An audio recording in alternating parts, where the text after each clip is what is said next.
I was going to post a different video this Monday, but I feel as if this is emergency content that I needed to put out today.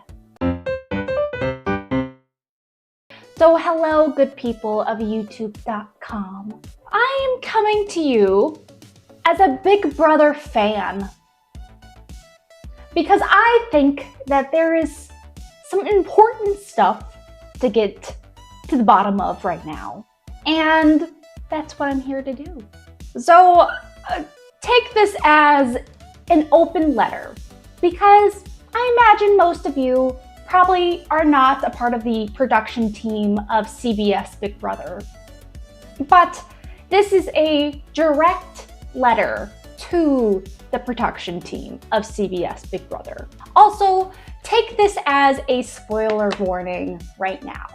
So I'm filming this Monday, September 8th, 2025.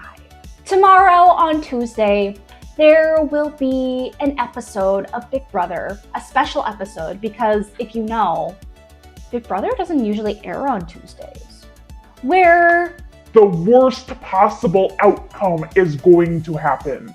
So if you don't want to know that ahead of time, don't watch this video. I'm telling you right now. Don't go in my comment section and tell me I'm giving you spoilers, because I'm telling you right now.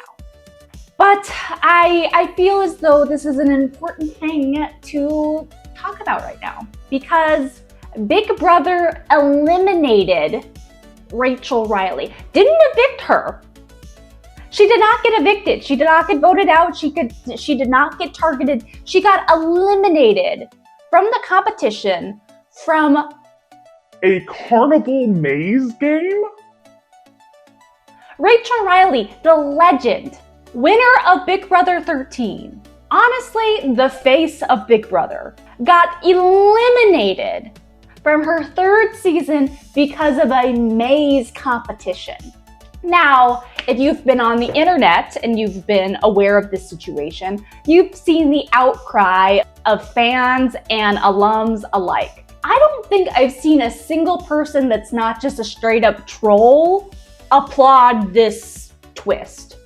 Everyone is upset by it. And I'm here to organize some thoughts, because I don't think this is just like a one-off upset, you know?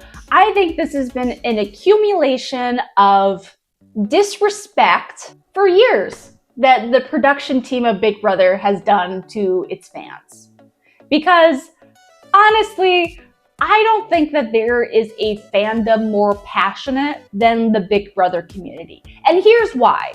Big Brother is such a unique viewing experience because you are watching these contestants live and in person and 24/7. You grow such a parasocial relationship with this show. I don't know how to explain it. It is unlike any other viewing experience that you'll ever have in your life. There's something so much more crushing about the disappointments that happen in Big Brother that just don't happen on any other TV show. I just want to lay out everything that I think the production team should be doing differently. First of all, what makes me qualified to do this? Let me just lay this out. I think that universally, I would be considered like a Big Brother super fan. And I think that term is sometimes used like loosely by people, don't get me wrong. But let me tell you, I would consider myself a super fan, and I think most people would agree with the definition that I would be using to call myself that. I've been watching since BB16. I started watching live feeds during BB17 because I fell in love with Johnny Mac. I'm sorry, Josh. I love you, but I fell in love with Johnny Mac. I was convinced I was going to marry him, and so I just wanted to watch him more. I wouldn't now, he's a Trumper, but. And then because I bought the subscription that went along with the live feeds, back then it was called CBS All Access, I was able to go back and watch every single season of the show. The only ones I didn't watch were season 1 because duh. And I only watched the first episode of season 9 because I really wanted to watch season 10. And I heard that season 9 was really bad. So I just kind of skipped it, which I don't feel that bad about. I don't feel like I missed out too much on it, to be quite honest. But I watched like every single season of the show within like a 3-month period, which is like insanity, I'm not gonna lie. So Take that as you will. and ever since then, I've been a live feeder. I've watched Rob Has a Podcast, otherwise known as RHAP, almost religiously since probably BB 18. I might have started during 17, but I think 18 was like solidly when I started watching Rob Has a Podcast. In fact, there's certain seasons of the show where I almost exclusively consumed it through Taryn's live feed updates. Like I think for sure 22 and 23, I did not really watch the episodes. I just watched Taryn's updates. So I would consider myself a big fan, and I would say that I know a lot about Big Brother. And so this is what makes me qualified to tell you, production, what I think you need to do in order to change your show. Because it's getting ridiculous. And people are mad. Allow me to list off what you need to change, production. First of all, I think we need to retire the idea of expect the unexpected. I know that's been like the tagline of the show for years, like since the beginning really. But I think it just gives you this runway to think that you can just do whatever stupid twist you want to do at any given time. And No. let's stop. Stop. Get some help. Or I just think that you guys need to rethink your twists entirely. Like if it's not going to aid in the actual like structure of the show, we need to just not do it. Like if you need to do a season that just doesn't have a twist, I think that's perfectly fine. I don't think anyone's gonna complain. Honestly, I would be perfectly okay with casting twists to come back. Like if you really just like needed a twist for your show because you think that you need to have that, bring back season 6 Summer of Secrets. Like everyone has a pair and it's like supposed to be secret. I think that'd be fun. Bring back the exes twist or like the rivals twist. Honestly, I think what makes like the exes and rivals twists not work is the fact that not everyone had an ex or not everyone had a rival. Just do one where everyone has that person. I would be totally down for that at this point. If it keeps the structure of the show, if it doesn't have any game twists involved with it, do a casting twist. Heck, I would be okay if you did a twist where every single person was a twin and they swapped out with each other. Do it! Do it! Have like 32 people on the show. I don't care at this point. As long as it doesn't mess with the integrity of the show, just do it. The only thing I request that you don't do is don't do like a Nokomis Cowboy thing again. That was weird. And to be honest, like Dick and Danielle, that also kind of crossed the line, but there are tons of rivals that you can figure out that isn't like an estranged father-daughter pair, you know? So if you're really insistent on doing some sort of twist for the season, how about next season just do a casting twist? Do that. I beg you. I mean, here's the thing, production. Your best seasons of the show either don't have twists or their twist flopped in the first couple of weeks, making the rest of the season not have a twist. Let's be real here. Season 10 is almost universally known as being the best season of the show. What was its twist for the season? Its twist was literally back to the basics. Its twist was no twists. And that's the most universally loved season of the show.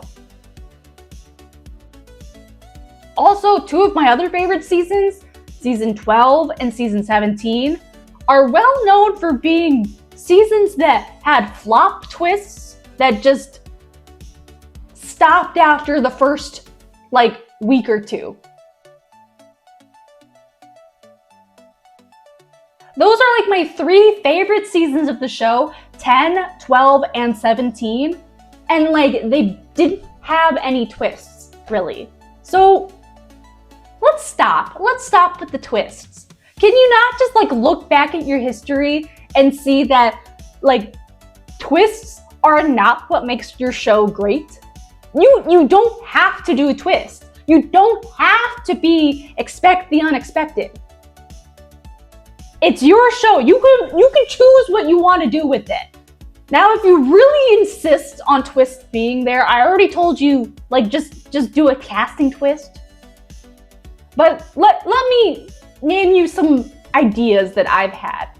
So I actually had before the blockbuster is even the thing, this was kind of my OG idea of what I thought would be an interesting twist for the show to have. And it was that you'd have 3 nominees, the HOH would put up 3 nominees, and then the veto would have to be used, but there was no replacement nominee.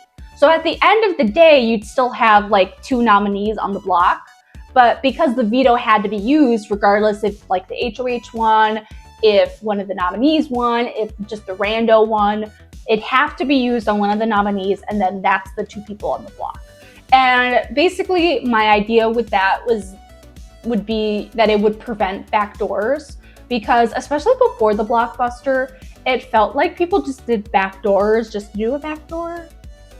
Even if the person wasn't in risk of sting it out on the veto, they'd still do a backdoor. And I was getting kind of sick and tired of that. So that was my OG blockbuster idea. So you could try to do that if you wanted to. I think it'd be kind of interesting. Preventing backdoors. I don't know. You can try it. In a kind of similar way, because this would also low-key prevent backdoors, at least to a certain extent. And this might have been done in Big Brother Canada. I don't know. I didn't really watch Big Brother Canada.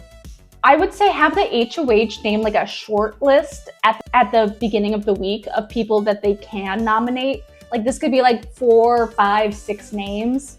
And then those are the only people eligible to be nominated that week. So you've got the 2 original nominees and then the potential replacement nominee have to be a part of that original list. And so it essentially makes everyone else safe for the week because they can't be put up. And I think that would be interesting because it would allow the people who are safe to possibly make bigger moves. So let's say one of their allies is on the short list. Because they don't fear retaliation, they can maybe push to the HOH a little bit harder about maybe not having that ally go on the block. So I think that would be an interesting twist idea as well. I've also thought about this before, and I don't really know how this would work, but I just think it would be kind of interesting. What if we went back to the original veto style? So when the veto was first introduced in Big Brother 3, the nominees couldn't use it on themselves. What happened was the entire house would play for the power of veto. And essentially, the veto could only be used by someone who wasn't the nominee themselves. In fact, if the nominee won, the only person they could use it on was the other nominee. And I don't know. Have we ever thought about just trying to do that again? Running it back? It's no longer a golden power? Because this is where the term golden power of veto comes from, is that the original veto was just called the power of veto. And then they introduced the golden power of veto as a way for the nominee to save themselves. And so that's why they always say the golden power of veto. So I wonder what it would look like if if during a modern season we tried running that back, but it was no longer a golden power of veto. I don't know, something interesting to try. I don't know. Honestly, if you needed a twist, bring back Pandora's box. It was kind of fun. And it didn't really like mess with the integrity of it too much. I don't know. And I'll be honest, I'm okay with keeping the blockbuster. But, and this goes into my next point, blockbuster needs to stop before jury. It doesn't work. It doesn't work when it goes on into jury. We need to stop. I don't think you understand why the blockbuster itself works. Here's why I like the blockbuster and why I think it should stay pre-jury, or at least until like the top 11. I think even going until the top 9 is a little much. I'm not gonna lie. But here's why I think it should go on at least for like the beginning weeks. First of all, it clearly makes the Thursday episode far more exciting. I've not been this excited for Thursday episodes in a very long time, and I can't deny that. It genuinely like produces emotions inside of me. And I like that. I like keeping that. I like the blockbuster. I'm not gonna lie. It also allows for the vote to not be like the same constantly, because like these house guests are forced to consider a possibility for all of the nominees to stay in the house. And so they're just much more likely to be more fluid with their votes. And I find that interesting. I like that. I also like that the house guests aren't able to fast forward through the week.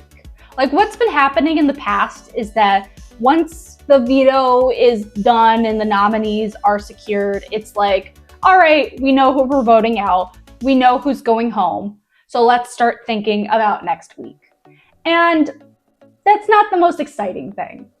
So I like that it prevents them from fast forwarding through the game, because they don't know who's staying for sure. And so that's really like a wrench in these people who think that they can control the entirety of the game, you know? And then my personal favorite part, and I don't see enough people talking about this, but I think this is a huge reason why I like the blockbuster, especially at the start of the show, is that the nominees don't get ostracized as much. So a lot of times when a nominee is a target, it's almost as if like they're just dead to rights. Like if you're seen talking to that person, you become ostracized, and so you don't want to talk to the target. And it's not fun to watch someone who just doesn't have a chance, because anyone who's on the block could potentially stay. It forces the house guests to see these nominees, even if they are the target, as someone who could potentially stay in the game. And it makes them a lot more inclined to include them still in game talk, even if they think that this person is the most likely person who's going to go home after the blockbuster. But I think the fact that it prevents them from being ostracized, especially in these beginning weeks, I think that's the best part of this twist. And it's why I want it to stay, at least for the pre-jury portion. Because let's be honest, once we get into the jury portion, it doesn't matter quite as much. The less people that are there and like the less targets there necessarily are, it's kind of like, it becomes less of a, this person won't be ostracized, and it's more of like, they're just a cockroach in the house. And that's not fun either, to just watch someone who doesn't mesh well with any of these house guests just like stay in the house. Because it's a social game at the end of the day. They should go home if they just really can't make any ground with these people, you know? And once we get into the jury portion, all it does is just incentivize comp beasts to comp their way out of the game. It makes the house guests like forced to nominate their allies, because there just aren't enough people in the game, especially if you have the veto also in play. And it just makes the game too random and comp reliant. We need to focus on the fact that this is a social game, and that should be the number one priority, is making sure these house guests can do their social game and social strategy. Also, I think we should make the blockbuster more crapshooty. I like kind of the puzzles that go on, especially if they're not like too physical. But I think the most exciting outcomes that happen in the blockbuster is when the person that you least expect like ends up winning the comp. Like think about Chemo winning the first blockbuster in Big Brother 26. No one was really expecting that, and that was such an exciting outcome. And I think it's easy for the contestants to think as well that if you have a comp beast against two like comp flops, that the comp beast is just gonna win. And so now it's basically like we're back to the original format anyway, where they're just talking about the vote between the two people who they think are the least likely to win the comp. And so I think it's important to make sure that the blockbuster is equitable and or crapshooty. Just let anyone win it. Just let anyone win it. So I think that's what you need for the blockbuster too. I don't want to see physical comps. I don't. Okay, so speaking of equitable comps, and I know that this has been hashed out to death, but production, I don't know how much you've been hearing about it, so I'm gonna bring it up anyway. Comps need to be equitable. This is a social strategy game. This is not the challenge. I don't want to see people like beasting out a competition. I don't care about that. I think the HOH comp should almost always be equitable. You know what? I think I'll give you like the wall, but bring back the old wall. People used to be able to hang on that thing for hours, and now it takes like 30 minutes for you to like push these people off. That's clearly favoring the strong people. So I think HOH comps should always be equitable or crapshoots. That makes the game the most interesting, that the person with the most power for the week is random. Especially looking back at like, you know, BB25, where it was Cameron, Jared, Jag, Bowie. Nothing is worse than that. Make the comps equitable, please. Vetoes, I think, should have more skills. I actually don't like crapshoot vetoes. I think a crapshoot veto feels a little evil, if I'm not gonna lie. This is their chance to save themselves. It's not necessarily their chance for power, though. So I think having the veto be skill-based is fair. And that's like the whole point of like the back door, is that you find the people who are good, who have the skills to win the veto, and you try your best to prevent them from winning that. And so you backdoor them. I think this idea of just backdooring anyone, I've never really liked that, because you should just, I don't know. I think that's a part of the social strategy of it all, is like thinking through how likely is this person going to win the veto? Should I backdoor them or just put them up like right away? Also, if you're going to have an age diverse cast, or just like a diverse cast in general, like this could be different body types, this could be different just abilities, you have to have equitable comps. I don't want to watch 20-something people beast out against the elderly. Like, that's not fun. Watching Jag be senior citizens, like, yeah, of course he's gonna win against them. Watching Matt, an Olympian, beat senior citizens is not fun. What? I'm not stupid. I know what's gonna happen. So if you want people who are diverse in age and ability, you have to make the comps equal. This is not the challenge. That's not what they signed up for. Now, speaking of the cast, I'm gonna talk about something that I think really needs to change. And yes, it is personal for me. For the love of God, start casting actual fans of the show. I'm gonna fully acknowledge that I myself am biased. I auditioned for the show this year. I auditioned as a quirky Midwestern girl. And there is a quirky Midwestern girl in the cast. Kelly! And she's never seen the show before. Even when she got cast, she didn't care to go back and watch the show. She had auditioned for Destination X, and that's how she got put in the casting pool. And listen, I know that it's very unlikely that the casting directors had my picture and her picture up next to each other and they ultimately decided on her, but that is how it feels low-key. And watching someone who clearly doesn't care about this show and who is only on it for followers and makes the most unoptimal decisions possible, volunteers herself for the block, is trying to be like someone like Tucker, who was one of the worst strategic players of the show in recent history. It's insulting. It's even the fans that were cast on this show just don't feel like real fans. I believe Lauren when she says that she's watched since she was a little girl and that she's a fan in that regard, but it does seem like a casual fanship, if you ask me. And Vince is saying that he's watched the live feed since 18. I don't know if I really believe that based off the way he's playing. And then Adrian is saying that he's a fan, but he's listing the worst seasons possible of the seasons that are his favorite. And so it feels like the fans that they cast weren't even that big of fans, to be quite honest. Why is the cast 75% of people who just don't care about this show at all and 25% fans?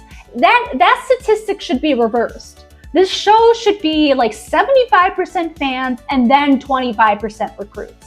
There are enough people wanting to go on this show that you can fill it up with people who actually care about the show and have any sense of knowledge about how the show works as well.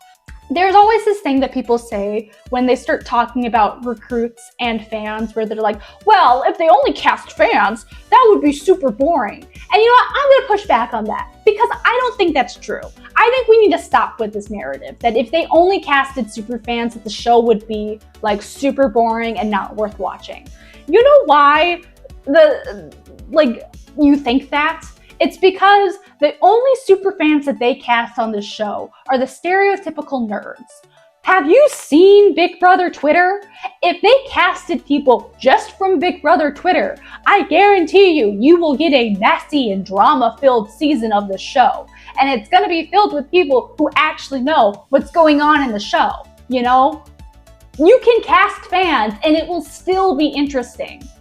In fact, I think it'll be even more interesting if you have people who actually understand the nuances of the show playing against each other. One of the reasons why it feels so boring when you watch superfans on the show is because they know so much more than the people around them. Of course they're playing better. They're playing against people who have never even heard of the show before. Take someone like Lauren, who is a super fan of the show. I think if you put her on a cast filled with super fans, she would not be doing as well as what she is. The reason why she is doing as well as what she is right now is because she's the only person who actually knows what's going on in the game. I'm sick of these people who are going on the show who seem like they're overall likable people. And I'm talking about people like T-Core and Ava, who I do enjoy on the show. But they clearly are not prepared for the lying and deception that goes on in Big Brother. That has to be done if you're going on Big Brother. And they just, they become miserable. They hate the experience. We hate watching them. Cast people who know what they're getting into. Cast people who are willing to actually play the game. Watching people who are willing to play the game play with people who aren't is infuriating. Specifically, watching Rachel have to play against these people who don't care to play with her, who don't care to play the game. It's infuriating. There's nothing she can do to convince them to play the game with her, and that's not fun to watch as a viewer. Cast people who care about the show and care to play the game. I guarantee you, if you made a season of the show that was just filled with superfans, I think that would be one of the most entertaining seasons of the show yet. I dare you to do it, Big Brother. Cast a season filled with superfans. And let's see what happens. I'm gonna get into some miscellaneous stuff before I go into my ending. But one, we need to fix the editing of the show. The comp should not be that long. I don't need 3 people telling me the same exact thing about how a comp works. We can stop with that. Put in more character pieces. That's what we like to see. We like to see the funny stuff, the people bonding and whatnot. Put in more of that. Also, I miss the live HOHs. I miss the key wheel. Those were great parts of the show, and I don't know why we just got rid of it. So, let me put in my conclusion. My conclusion is listen to the fans. We've been telling you this for years. Read Taryn Armstrong's book. Hire Taryn Armstrong. He loves and cares for the show, and I think he has great ideas. And I think by not listening to it, you're doing yourself a disfavor. The fans are what makes the show, so just listen to them. It's not that hard. And I think one of the biggest things that I want to say about all of this is that the best moments of the show, like when you think back and you think about the iconic moments that happen in the show, come from the social and strategy moves, not from competitions. Could you imagine if Dan Giesling got sniped out of BB14 before he did Dan's funeral because he couldn't do like a maze competition? Could you imagine if Taylor Hale got sniped out of the show from just a single competition before the leftovers were created? Could you imagine if they just eliminated Dr. Will from All Stars because he couldn't win any comps? Like he just reached a certain point and then they just eliminated him. Even the moves that required a comp win in order to make are remembered for the move itself, not for the competition. Like when I think about Tucker using the veto on Angela, I don't remember what comp Tucker won in order to get that veto, but I remember the look in Angela's eyes when he used it on her. When I think about Frankie winning like the Battle of the Block by himself, I don't care what competition that was. It's not how he won that comp that's impressive. It's seeing that everyone in the house wanted him gone, so much so that his partner in the Battle of the Block sat out of the competition in order for him to lose. That's what's interesting about that situation. The only comps that I truly remember are things like the pressure cooker that involves more social and strategy than it does actual competition ability. It's a competition where you just hold down a button. That's one of the most interesting comps that's on this show. The competitions are just a means to an end to find out who has power. They are not what makes the show. No one is watching Big Brother to watch people play competitions. They are watching Big Brother to watch the social strategy game play out. You could have a season of the show where the HOH is determined each week by who plays cornhole the best. You could have them just play cornhole each week and determine who wins. And the show would be just as good. Heck, you could have a random wheel that you spun each week and that determined the HOH. And you'd still have a show that is just as good as it is right now. The competitions mean nothing to the fans of the show. You could do the bare minimum and we would still watch it because that's not what makes the show great. What makes the show great are the social strategy moves that the contestants make with each other and how they interact with each other. I'm not here to watch the challenge. If I wanted to watch the challenge, I'd watch the challenge. It's still on television. I'm here to watch a fascinating social strategy game. And listen, this whole rant started from seeing Rachel Riley get eliminated from the competition. And it is Monday. I don't know what they plan on doing with the rest of this. Maybe she'll get brought back, whether that was pre-planned or as a result of all the backlash that y'all are seeing.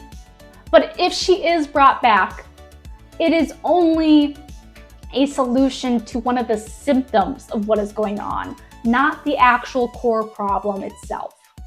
And so I beg you, Big Brother, to listen to the fans and have people who actually care about the show make decisions. Good night. So if you're not production, I hope you learned about what I think production should do in order to make their show better. If you are production, I hope you learned how to make your show better. I hope you enjoyed, and bye.